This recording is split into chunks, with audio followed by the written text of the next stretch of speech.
Brasil 2019.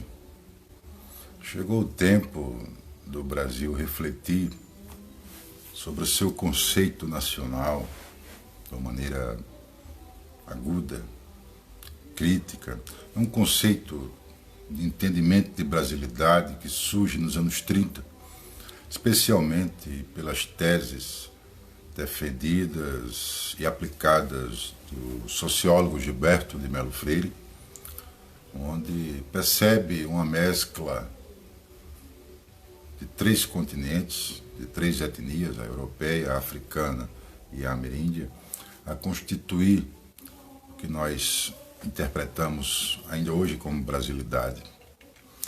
Após Gilberto Freire, outros pensadores, outras pensadoras desenvolveram um entendimento de brasilidade, como Sérgio Buarque de Holanda, entre tantas pessoas que refletiram sobre o modo de ser nosso, né, dentro de nossa geografia, com uma história comum.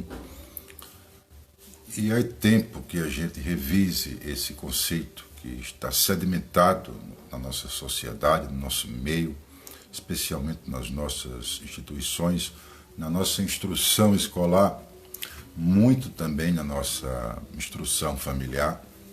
Conta de que o conceito de brasilidade que nós vivenciamos, que ele tem sua gênese no início do século XX, apresenta umas lacunas sérias que ainda não foram por todo abordadas, não foram superadas nem preenchidas.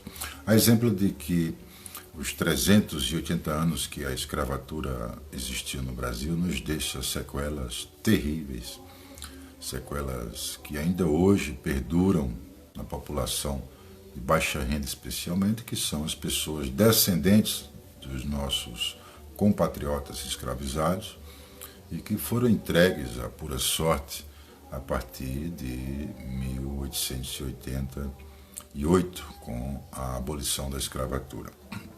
Tantos são os conceitos da brasilidade que nós vivenciamos no nosso cotidiano, que não nos damos conta e que a gente, fazendo uma revisão crítica, nós podemos amadurecer para um entendimento de fato do que é a realidade brasileira. Um desses conceitos que está encobertado é o racismo.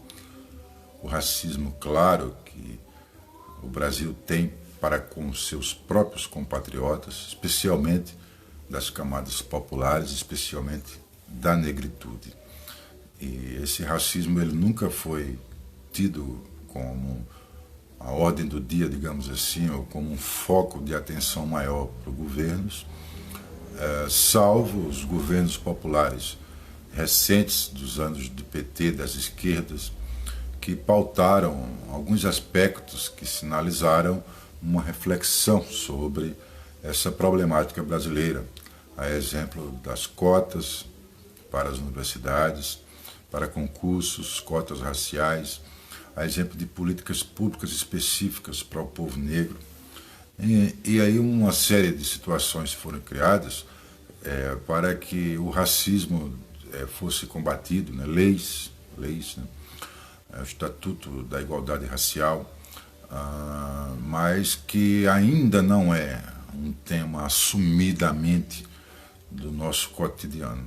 E esse é um dos aspectos que está por trás de todo esse alvoroço na política nacional, de todo esse alvoroço no judiciário brasileiro, está por trás também dessas denúncias que o Greenwald faz sobre a Lava Jato, porque o que move esse pessoal da Lava Jato, o que move esse pessoal da promotoria de Curitiba e de muitos setores da classe média alta brasileira que os apoiam é um racismo, sem dúvida, um racismo de berço, inclusive, que as pessoas aprendem a ser racista, né?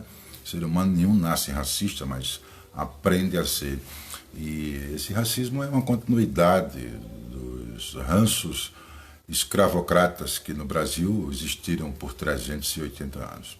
Então, a gente percebe que, por mais que tenhamos embates diversos no imediato, é preciso que também se trace uma luta a longo prazo, onde a gente faça uma revisão dos conceitos básicos das estruturas que sedimentam as nossas instituições. Nós vamos perceber que, por exemplo, o Supremo Tribunal Federal, nossa Corte Maior de Justiça, ao qual nós nos referendamos e temos que confiar, porque não há outra coisa a confiar em termos de justiça maior, então a gente tem que confiar no que a gente tem.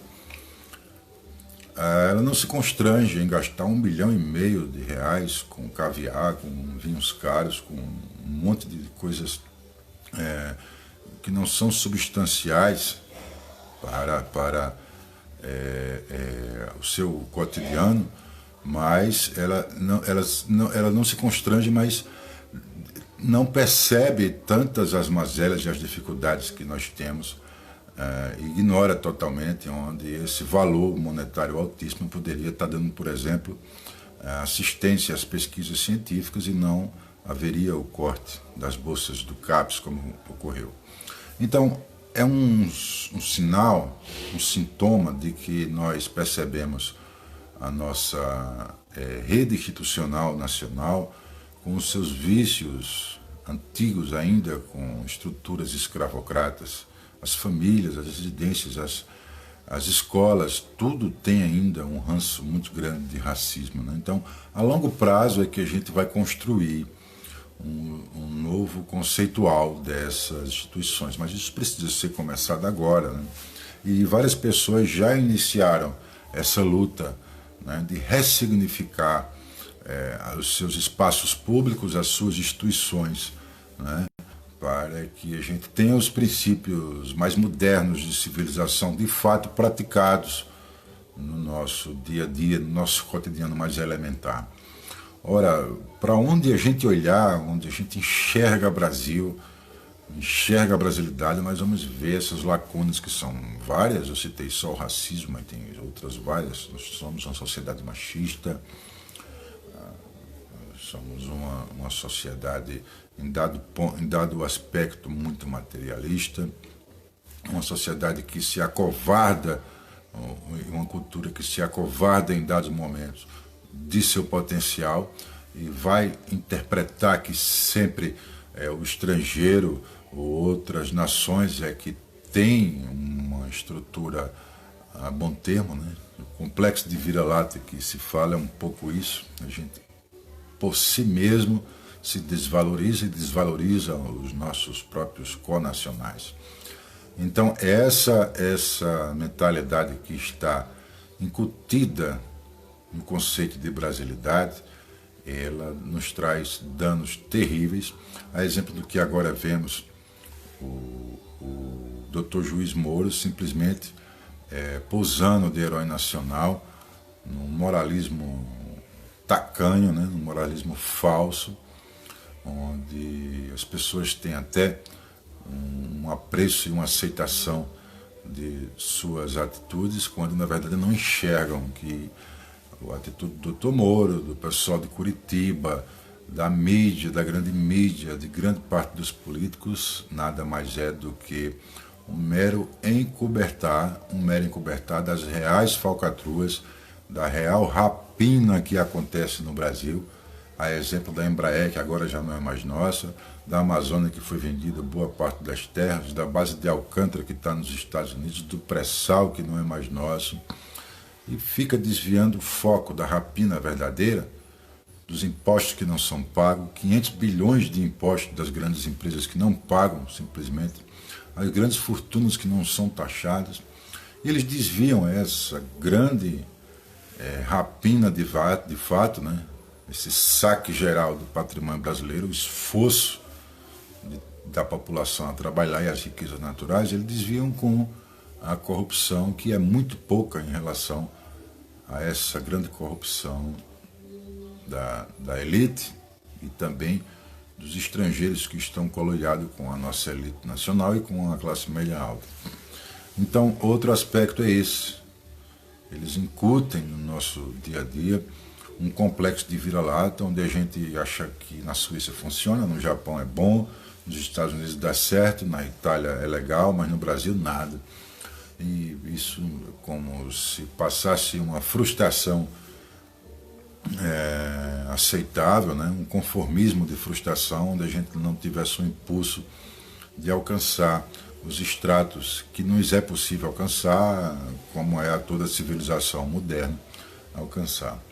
Então, cabe a gente fazer um esforço para que a longo prazo a gente possa construir uma ressignificação de nossas instituições que não sejam pautadas unicamente nas teses, nos entendimentos do que vem a ser a brasilidade, que tem lá, diga-se de passagem, que tem lá seus sinalizadores muito positivos, né, e que são inquestionáveis.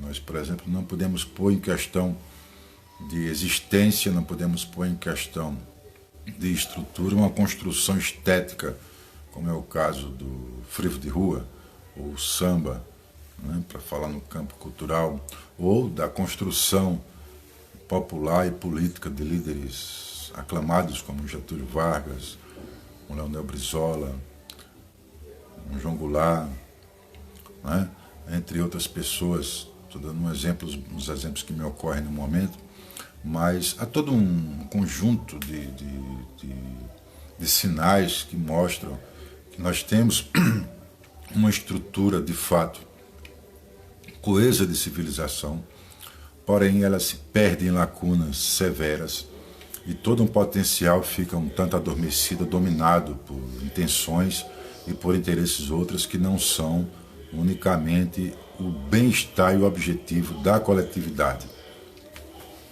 Então, cumpre esse projetar-se para o futuro, talvez aspectos que nossa geração e as gerações do presente não alcancem, de um equilíbrio entre potencial que tem a brasilidade, que tem o Brasil, que tem a população e, de fato, as demandas que essa população pede, né? A exemplo da demanda da justiça, que nós estamos agora percebendo e que ela está muito falha. Então é isso. A sugestão é pensar no futuro. Essa reflexão ela é feita inspirada no texto do sociólogo Gessé Souza, que circula na internet, refletindo sobre a Lava Jato e sobre o trabalho de Greenwald. Acabei de ler o texto e fiz essa reflexão. O trabalho de Greenwald, o Gessé faz uma reflexão aguda e sustenta essa tese de que a gente tem que rever muitos conceitos brasileiros, né?